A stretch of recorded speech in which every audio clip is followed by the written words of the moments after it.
Hora 25. Aimar Bretos. Heard you moved to Rotterdam with a paintbrush in your hand. What you see, babe? Who'd you meet, babe? What's going on? Ooh, in the morning. Heard you found yourself a man. Just don't forget the boy now, honey. Times change, people change, and I've been changing too. Just can't seem to shake the thought of you. Ooh, in the morning. Ooh, in the morning. Hay tres formas de destruir a un creador. Una es con una crítica feroz de su obra, eso lo machaca. Otra es todavía más cruel, que es ignorarlo.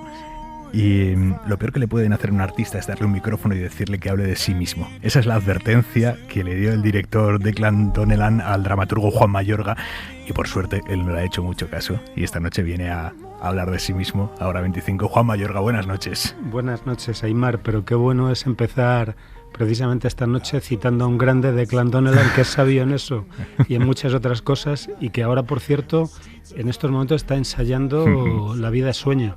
Y yo estoy deseando ver qué hace Declan con esa obra maestra. Sorprendernos, seguro. Seguro, él es un grande, nos ha sorprendido cada vez que ha hecho un Shakespeare, cada vez que ha hecho un contemporáneo, y yo estoy deseando ver cómo bucea en nuestro gran Calderón. ¿Es esta una situación teatral? Esta es una situación teatral porque es una situación peligrosa, ¿no? Y él es una situación peligrosa en la que cabe hacer el ridículo, cabe decir algo de lo que uno se arrepienta, cabe hacer un silencio del que también un día se arrepienta uno, etcétera, ¿no? O sea, esto es una situación muy teatral. Sí. La situación teatral es la primera frase que usted pronunció en el discurso de ingreso en la RAE. Hay una persona que es genial y que me cuenta que él, cuando va a Saraos y está ahí rodeado de gente, piensa, esta es una situación teatral, y que lo hace casi como un homenaje a usted. Y me parece maravilloso el que cada vez que esa persona va a un sitio y alucina con lo que tiene alrededor, dice, como diría Mayorga, la situación es teatral. Pues luego, fuera de micrófono, me tienes que decir quién es esa persona y vamos a crear una situación teatral con él. Pues me alegra de que aquello que hice aquel día sirva para eso, sirva para que esa persona resignifique cada momento, ¿no? Y se haga consciente de la teatralidad de ese momento. ¿Qué recuerdo tiene de aquel día, con el tiempo que ha pasado? Claro, fue un día muy, muy feliz para mí. Ingresaba en la Casa de las Palabras. Estaba rodeado de amigos, de muchas gentes del teatro, de actores y actrices. Entre otros actores y actrices estaba la gran Blanca Portillo, que luego acabaría poniendo en escena ese mismo discurso, ese discurso convertido en obra de teatro. Eso es, y estaba mi mujer, estaban mis padres, estaban mis hijos, y creo que aquella tarde se convirtió, así lo quise, también en una celebración del teatro, en un homenaje al teatro y en un homenaje a quien está en el centro del teatro, que es el actor. Los únicos imprescindibles en el hecho teatral son el espectador y el actor que está frente a él, que pone al espectador en una situación peligrosa a los demás, el dramaturgo, el director, el escenógrafo, el iluminador. Todos los demás somos prescindibles. Los imprescindibles son el actor y el espectador. Hay en ese discurso del que estamos hablando una frase que está prácticamente al final y que a mí me parece bellísima. Usted habla de cuando un actor se queda en blanco, el blanco, en la vida o sobre las tablas. Y dice, leo, el blanco puede ser una oportunidad para que, al perderse algo que se fijó en los ensayos que en alguna lengua llaman repeticiones, surja lo inesperado, como en la vida misma, en cuyos blancos el no saber seguir puede ser ocasión de que aparezca aquello que no es repetición de una vida anterior. Eso que has leído y que aquel día dije, creo que resonará en las cabezas de algunos de nuestros oyentes, de las gentes que nos están escuchando ahora. Algunas de esas personas habrán encontrado que aquel momento en que no sabían seguir, porque no era repetición de una vida anterior, se convertía en un nuevo camino, en un lugar inexplorado. Eso ocurre a veces en el escenario, el actor no sabe cómo seguir y no sabiendo cómo seguir aparece algo genial que no estaba que no fue previsto en los ensayos, pero acaso pueda suceder en la vida, ¿no? Un blanco es un momento de peligro, pero también es una extraordinaria oportunidad de descubrir en uno mismo alguien a quien todavía no conoce. ¿Y podemos llegar a forzar un blanco en nuestra vida como punto de partida para algo que no haya sido vivido ya en nuestra propia vida? Claro, bueno, yo creo que estamos viviendo permanentemente blancos y estamos como esos esquiadores salvando a los blancos y quizás sea bueno eso, todos los días detenerse en algún blanco, ¿no? Y por otro lado, en todo caso, ser consciente de los automatismos, porque no hay mayor hipnosis que la inercia, que la rutina, que el hacer las cosas porque así se hicieron ayer, ¿no? Y de pronto decir, ¿no? Este es un blanco, este puede ser un blanco y por tanto un momento de renovación.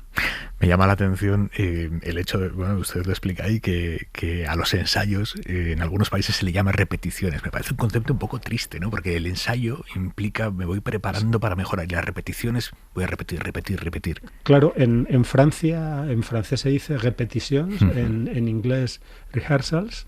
A mí me gusta más la noción de ensayo, ¿no?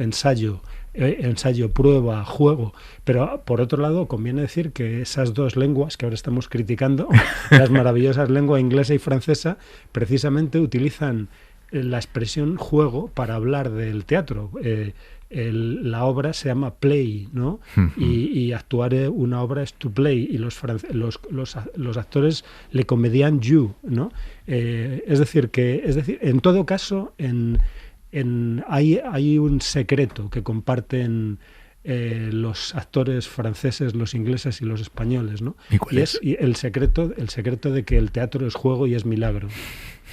¿Qué tiene más de juego de milagro? Bueno, sin juego no hay milagro, y yo creo que los niños siempre llevan ventaja sobre nosotros los adultos porque siempre saben que en cada juego hay una oportunidad de milagro, ¿no? Explíqueme su idea del teatro como vocación de convocar 4 fuerzas: la acción, la emoción, el pensamiento y la poesía. Sí, cuando he pensado y me he dicho ¿por qué a mí esto me interesa? ¿Qué obras me llaman la atención? ¿Qué obras se clavan en mi corazón para siempre? Me doy cuenta de que en ellas concurren esas 4 fuerzas: acción, emoción, poesía y pensamiento. Las cito en este orden. ¿De qué estoy hablando con acción? Yo creo que las personas, todos los seres humanos coincidimos en algo. Yo no te conozco, Aimar, me gustaría que me tuteases. No te conozco, pero ni conozco a quienes están en la cabina ahora mismo acompañándonos, ni a las miles de personas que están escuchándonos, pero sé algo de ellas. Y es que todas desean algo. Todos somos seres deseantes, todos somos seres incompletos, insuficientes, que deseamos algo. Y porque deseamos algo, hacemos algo por ello. Esa es la acción que en teatro importa, la acción movida por un deseo. Y claro, el teatro puede y debe ser poesía. No solo hablamos de la poesía verbal, de la poesía de las palabras, que también, ¿no? Pero en general hablamos de la desviación, del rodeo, de mirar de otro modo, ¿no? Y de que ese acto de mirar se convierta en esclarecimiento. Y finalmente, ¿por qué no? El pensamiento, ¿no? El mejor teatro no piensa, da a pensar, nos pone ante buenas preguntas. No resuelve nada, pero una y otra vez insiste en preguntas eternas, y si alguien ha de responderlas es ese espectador que está en ese lugar peligroso que es el patio de butacas. Porque antes también me has dicho que hay un peligro para el espectador. Explícame eso. ¿Por qué el espectador corre peligro en una obra? Debería correr peligro. Yo no creo ser capaz de hacer ese teatro al que aspiro, pero creo que aspirar, y así lo he dicho alguna vez, a hacer un teatro peligroso. Creo que todos debemos aspirar a hacer un teatro peligroso en el sentido de que asuste a los pusilánimes, de que cuando un pusilánime vea un teatro diga, ahí no me meto porque me puede suceder algo, porque puede tener lugar una catástrofe, porque yo puedo descubrir en mí un deseo que ignoraba o una posibilidad que ignoraba, pero que es exigente, ¿no? Cuando hablo de peligro no hablo de algo oscuro, puedo hablar de que de pronto uno descubra en el teatro una ocasión de felicidad que hasta ahora se había negado. El teatro ha de ser un lugar de peligro, un lugar de catástrofe. ¿Cuál es la sensación del público que más te agradaría generar? Cuando últimamente he pensado mucho en el chaval que fui yo cuando descubrí el teatro, a los 15, 16 años, y recuerdo y estoy escribiendo algo al respecto, ¿no? Que yo, cuando descubrí el teatro, cuando vi por primera vez en mi adolescencia Doña Rosita la soltera, con Nuria Espert. Con Nuria Espert, ¿me conoces? Del gran Federico García Lorca, descubrí un lugar donde me pedían, donde suponían que yo, ese chaval, podía imaginar, podía pensar, podía recordar, ¿no? Es decir, un lugar que me respetaba, ¿no? Yo encontré en los teatros un lugar donde yo era respetado, ¿no? Y yo quisiera que todos mis espectadores se sintiesen respetados, sintiesen que yo esperaba algo de ellos. Hay una cosa preciosa respecto a lo que contabas de que descubriste el teatro con Nuria Espert en Doña Rosita la soltera. Es que tú vas con 15 años con el cole a ver la obra, y muchos años después Nuria Espert y tú recibís el premio Princesa de Asturias, y ella, al recibirlo, pronuncia un fragmento de Doña Rosita la soltera. Es un círculo precioso.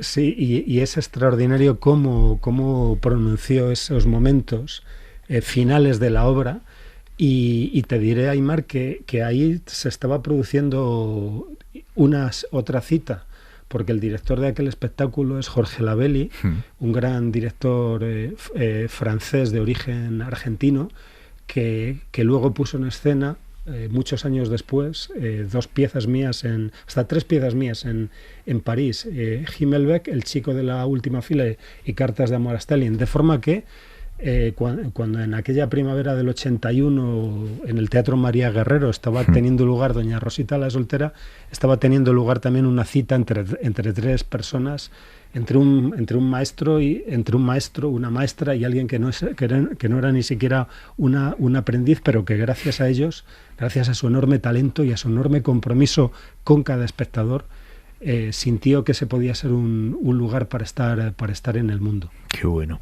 ¿Qué puede joder más una obra? ¿Un mal dramaturgo, un mal director o un mal público? O un mal actor también, claro. Bueno, hay aquella anécdota de... Si sale de un mal dramaturgo, sí, ya viene jodida de serie, ¿no? Claro. Bueno, yo creo que los grandes actores son capaces de hacer algo bueno, poderoso, incluso con una mala obra, ¿no? Mientras que una buena obra en manos de malos actores no creará una experiencia de acción, emoción, poesía y pensamiento como aquella de la que estábamos hablando, pero quizá estoy pensando, a partir de tu pregunta, que el soberano una vez más es el espectador, ¿no? Bueno, decía Oscar Wilde, o se le atribuye aquella anécdota, entre otras miles que se ofrecen sobre él, ¿no?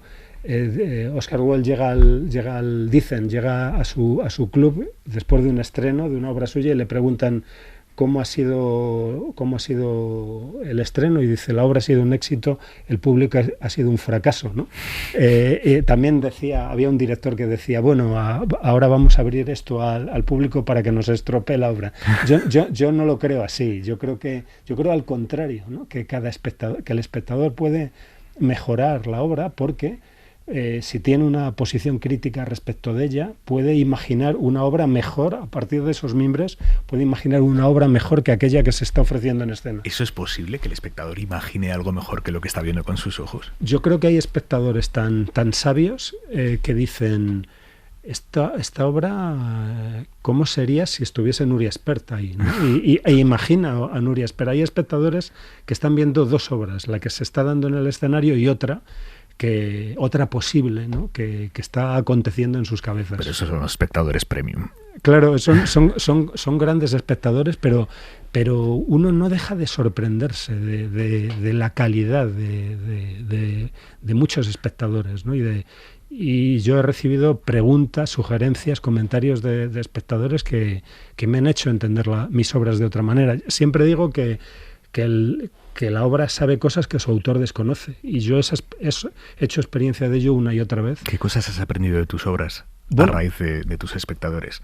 Yo estoy en permanente conflicto con mis textos y una y otra vez los reescribo. Y, por ejemplo, una vez viendo Cartas de amor a Stalin, a partir de un comentario de un espectador, entendí que esa obra no iba sobre lo que yo creía que iba, sino sobre otra cosa, que esa obra, que yo pensaba que era una obra sobre el conflicto entre el intelectual, el artista y el poder, ¿no? Trataba de algo que me concernía más personalmente, que es la pregunta de quién escribe mis palabras, ¿no? Es una pregunta que yo quiero hacerme como escritor y como ciudadano cada día. ¿Quién escribe mis palabras? Explícamelo. Sí, ¿hasta qué punto, por ejemplo, las palabras que estoy diciendo ahora son elegidas por mí? ¿O hasta qué punto soy creador de mi propio texto, ¿no? ¿Porque temes ser fruto de convenciones? O... Sí, porque temo estar, no hablar, sino estar siendo hablado. Bueno, todos estamos en alguna medida presos de los tópicos, de las ignorancias de nuestra época, de nuestro tiempo, ¿no? Pero bueno, este es un tiempo en que precisamente estamos rodeados de discursos, estamos atravesados por ellos, ¿no? Y donde es muy difícil conquistar un lenguaje propio, ¿no? Estar seguro de que las palabras que uno está pronunciando son las elegidas por él y no las elegidas para él por otros. Mira, sobre palabras, el otro día estuvimos haciendo el programa desde la cárcel de Soto del Real y conectamos con distintas emisoras de radio que tienen en cárceles de toda España, y la radio del Hospital Penitenciario Psiquiátrico de Sevilla tiene un proyecto precioso que lo lleva el psiquiatra del centro, que es Pedro, y él en esa conexión nos dijo que él utiliza la radio y por tanto la palabra como un método como una herramienta poderosa para, bueno, no voy a decir curar, pero sí para tratar a sus pacientes, ¿no? Y dice que a él a los pacientes les sirve para aprender, para cambiar, para emocionarse, la palabra. Que algo de eso hay en tu obra El Golem, ¿no? Tú has dicho muchas veces que somos hombres o cuerpos llenos de palabras. Claro, qué bueno el trabajo que está haciendo este hombre. Y me sirve para citar lo que se está haciendo, por ejemplo, en la cárcel de Valdemoro, lo que está haciendo una persona ejemplar que es Miguel Gil, que tiene un grupo, está haciendo una ópera, ya desde hace años hace ópera con presos, los cuales eligen el asunto, se constituyen en dramaturgos, en escenógrafos, en actores, ¿no?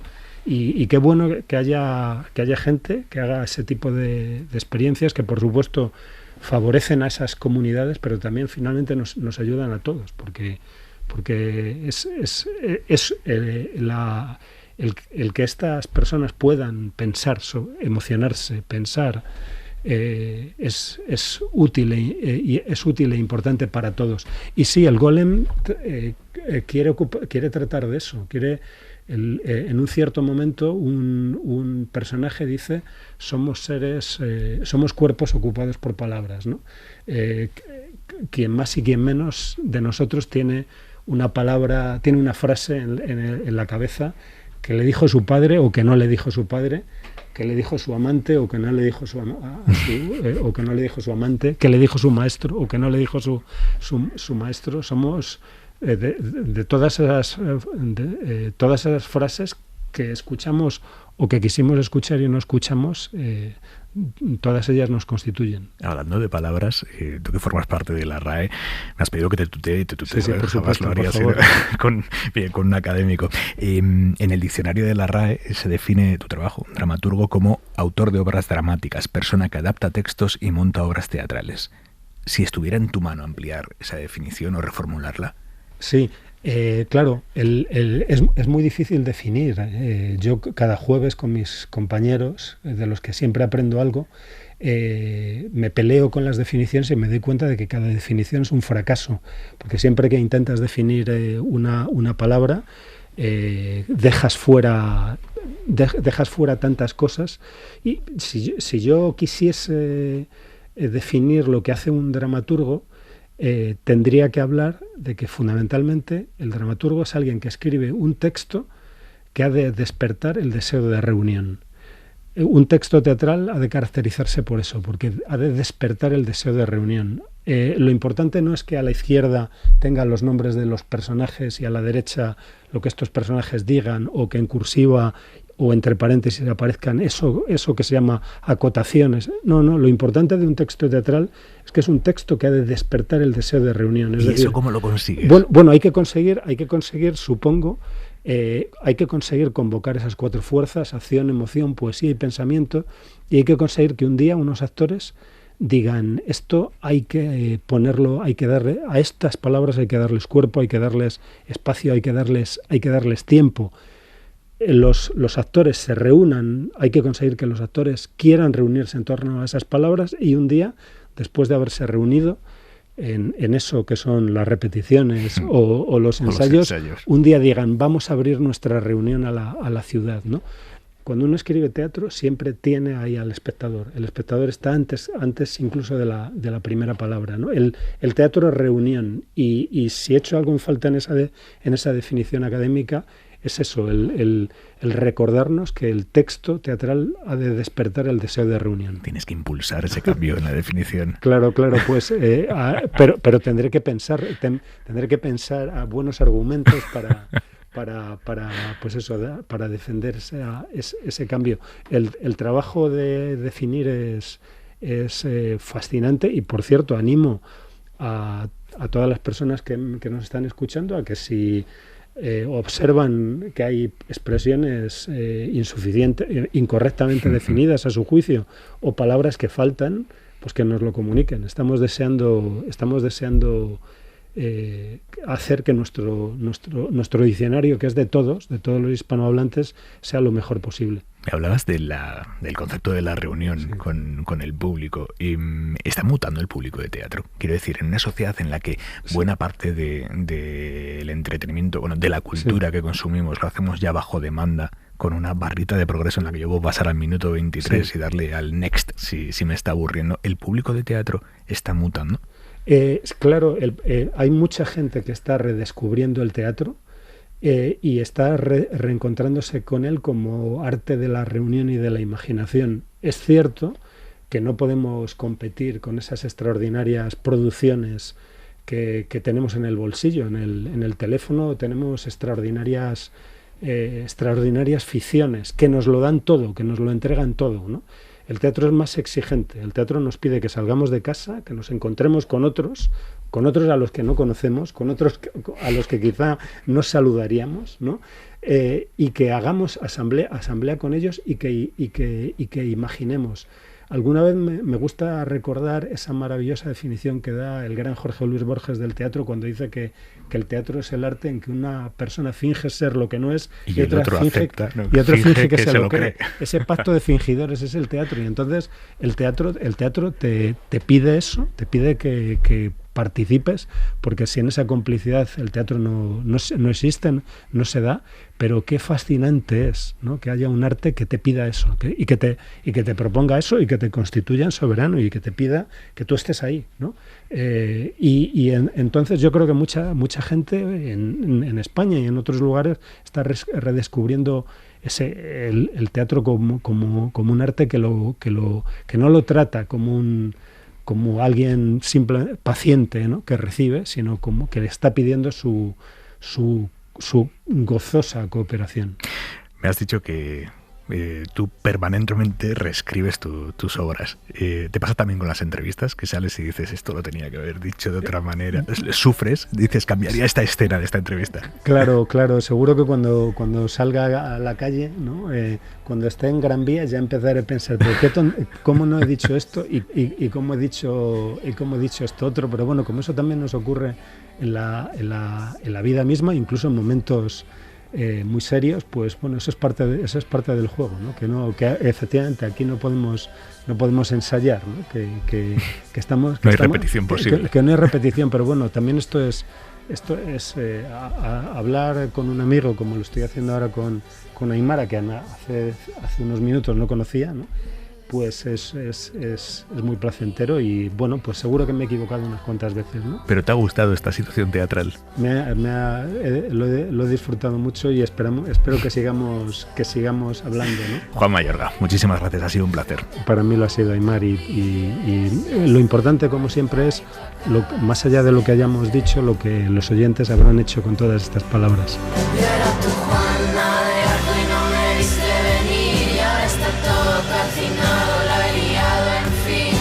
Pensaba que en mi torre te ibas a consumir y ahora a ti todo te la suda, yo estoy loca por ti. Yo era tu Juana de Arco y no me viste venir y ahora está todo calcinado, la he liado, en fin. Yo pensaba que en mi torre te ibas a consumir y ahora a ti todo te la suda, yo estoy loca por ti. Hora 25, con Aimar Bretos.